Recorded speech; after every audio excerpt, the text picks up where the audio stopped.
Hi, I'm Kirsty Harris. I'm a chartered physiotherapist and welcome to my YouTube channel. So every week I'm going to be sharing new videos which gives you a better understanding of knee pain, helps you recover with confidence and helps you get back to doing the things that you enjoy. So if that sounds like something you might be interested in, I'd love you to subscribe to the channel. But for now, let's have a look at this week's topic.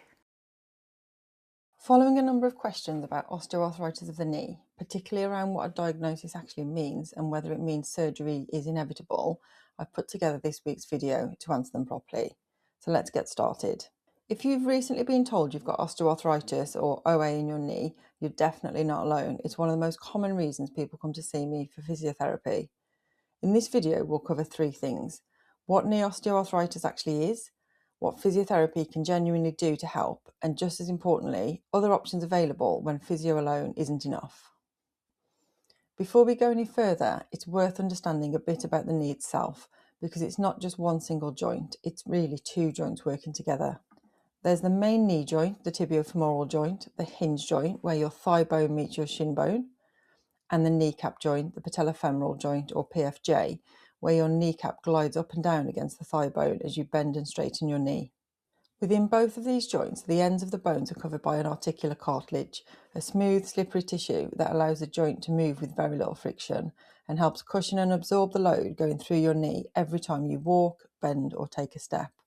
Osteoarthritis can affect either of these joints on their own or both at the same time. So why does it matter which joint is involved? Because knowing that can help make sense of exactly where and when your symptoms show up. As a general pattern, the PFJ-related pain tends to sit at the front of the knee, around or behind the kneecap, and often flares up with things like stairs, squatting, kneeling, or sitting with your knee bent for a while. Tibiofemoral pain, on the other hand, tends to sit more on the inner or outer side of the knee, along the joint line, and often shows up more with walking, standing, or general weight bearing. So what does an osteoarthritis diagnosis actually mean? If you look at this comparison, you can see the difference between a healthy knee and a knee with osteoarthritis. The first big change is cartilage wear. The smooth protective cartilage covering the ends of the bones gradually thins and roughens over time, meaning there's less cartilage between the bones to absorb and distribute load. As that happens, we often see bone spurs form. These are called osteophytes, small bony growths that develop around the edges of the joint as it responds to the changing load and reduced cartilage. And you'll often see reduced joint space. This is what shows up on an X-ray as the gap between the bones becomes narrower, simply because there's less cartilage sitting between them.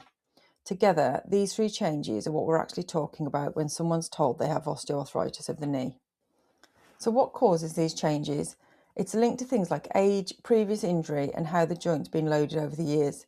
That might be a physically demanding job, a history of playing sport, or simply the accumulation of everyday movement over a lifetime. For a lot of people, it's simply part of how joints change as we get older, in much the same way as other parts of the body evolve over time, such as grey hairs or wrinkles in the skin. It's incredibly common, and having these changes doesn't necessarily mean something has gone badly wrong or that you've done anything to cause it. It's simply a normal part of how a well-used joint changes over the years. One of the biggest misunderstandings I see is around what a diagnosis is actually telling you. What shows up on a scan or X-ray doesn't always match how much pain or limitation somebody experiences day to day. I've seen patients with quite significant changes on their imaging who've got very little pain, and others with fairly mild changes who are really struggling. So a diagnosis is a useful starting point for understanding what's going on in your knee, but it isn't a prediction of what your future looks like. So where does physiotherapy actually fit in? It's important to say physio doesn't reverse the changes within the joint itself, and that's not really the aim. Instead, the focus is on strengthening and building the capacity of the structures around the knee, the muscles that support and move the knee. When those structures are stronger, they take on more of the load, which takes pressure off the arthritic surfaces themselves. That's the same principle behind rehab for pretty much any knee condition. It's not always about fixing the specific structure that's causing the trouble, especially with wear and tear conditions. It's about building up what's around it to do more of the work. That's exactly why structured, progressive rehab is usually recommended as the first step for knee osteoarthritis. Physio-led management really comes down to two key parts: exercise guidance and education. On the exercise side, it usually starts with progressive strengthening, building capacity gradually at the right level for where you're starting from. It also involves looking at movement patterns and how load is distributed through the knee day to day. On the education side, it's about helping you understand your condition so you can manage it with confidence rather than fear or guesswork. A lot of people are told to rest or protect an arthritic joint when actually appropriate movement and loading is safe and genuinely helpful. A diagnosis often brings fear. Questions like, will I need a replacement and do I need to stop doing my hobbies, are very common. Understanding what's actually going on in your knee and why pain doesn't always mean damage helps take a lot of that fear out of the picture. If you want to go deeper on this, I'd really recommend checking out the Understanding Pain presentation in the Knowledge Centre. Physiotherapy for knee OA isn't a quick fix, it's about consistency over time, which is where the real improvement comes from. Now, I want to be really honest about this too.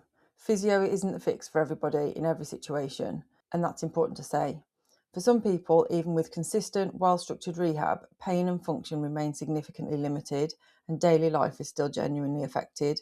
If that's the case for you, even after giving rehab a proper, consistent go, that's not a failure on your part. It just means it might be worth exploring other options alongside your physiotherapy with your GP or consultant. This could be something like a steroid injection to help manage a flare-up, or in more advanced cases, surgery such as a knee replacement. And even then, physiotherapy doesn't disappear from the picture. It still plays an important role, whether that's building strength and confidence in preparation for surgery or supporting your recovery and rebuilding function afterwards. For most people, structured rehab makes a genuine difference, but it's important to know what the next step looks like if it isn't enough on its own. So to bring this together, we've covered 3 things today: what osteoarthritis of the knee actually is and why a diagnosis isn't a prediction of your future; how physiotherapy helps, not by reversing the changes in the joint itself, but by building up the strength and capacity of what's around it, taking pressure off the joint and making a real difference to pain and function; and what your options look like if physio alone isn't enough, because for some people it isn't, and that's not a failure, it's simply the next step in the same journey. If you want to go further, I'd really recommend exploring the rest of the Knowledge Centre, including my Understanding Knee Pain presentation, which pairs really well with everything we've covered today. And if you're ready to put rehab into practice with proper structure and support, that's exactly what the Complete Knee Physiotherapy Plan is built for. I'll include the links to the programme in the description, where you can learn what's included and start your 7-day free trial. Thanks for watching the video today. Every week I will be publishing a new video on a slightly different topic, all related to the knee. So if you found this helpful, feel free to subscribe so you don't miss future videos. Also, in the links below, you'll find a link to my website where you can see the accompanying article for this video, and also where you'll find a link to subscribe to my weekly email, which is all about knee health. So I hope you've enjoyed this session today, and I'll look forward to seeing you next week for the next topic.